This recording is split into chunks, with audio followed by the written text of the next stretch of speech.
Assembly پراز صاحب کی disqualification related ہماری پٹیشن پینڈنگ تھی. پشاور ہائی کورٹ میں وہ پٹیشن ہماری سینڈائی ایڈجن ہو گئی تھی. ہم اس کے خلاف سپریم کورٹ آئے تھے. آج سپریم کورٹ نے اس آرڈر کو سیٹ اسائڈ کر دیا ہے. ہائی کورٹ کو دوبارہ ڈائریکشن دی ہے کہ ساری پارٹی کو سن کے پھر اس پہ فیصلہ کر لے. ہاں، اس بات پہ مجھے ضرور افسوس ہے کہ کل الیکشن ہو رہے ہیں سینٹ کے.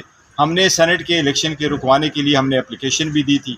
آج ہم نے استدعا بھی کی، لیکن بینچ کی جو آبزرویشن تھی یا بینچ کی طرف سے جو ڈیسائیڈ ہوا، انہوں نے کہا کہ ہم مزید کمپلیکیشنز میں نہیں جانا چاہتے ہیں. اس کے ساتھ جو نوٹیفیکیشن ہے اس کے ساتھ اور بھی بڑے سارے لوگوں کے ڈسکوالیفیکیشنز اٹیچڈ ہے. اس لیے فار دا ٹائم بینگ ہم الیکشن کو نہیں روکتے، لیکن ہم ہائی کورٹ کو ڈائریکشن دے دیتے ہیں کہ وہ ہائی کورٹ فیصلہ کرے. مجھے امید ہے انشاءاللہ تعالیٰ کہ ہائی کورٹ میں جب ہمارا کیس چلے گا ہمیں ریلیف ملے گا. ہم نے وہاں ہائی کورٹ سے یہ استدعا کی تھی کہ الیکشن کمیشن کے پاس کوئی اختیار نہیں ہے کہ کسی سینیٹر کو کوئی ریفرنس چیئرمین کے آنے کے علاوہ وہ اس کو ڈسکوالیفائی کرے یا ڈیسیٹ کرے یا ان کو ڈی نوٹیفائی کرے.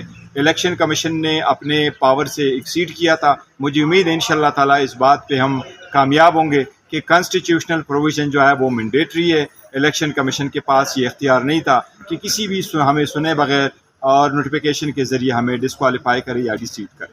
گور صاحب، آپ کے پاس آج کا وقت تو ایٹ لیسٹ ہے. آپ پشاور ہائی کورٹ سے رجوع کر کے اسٹے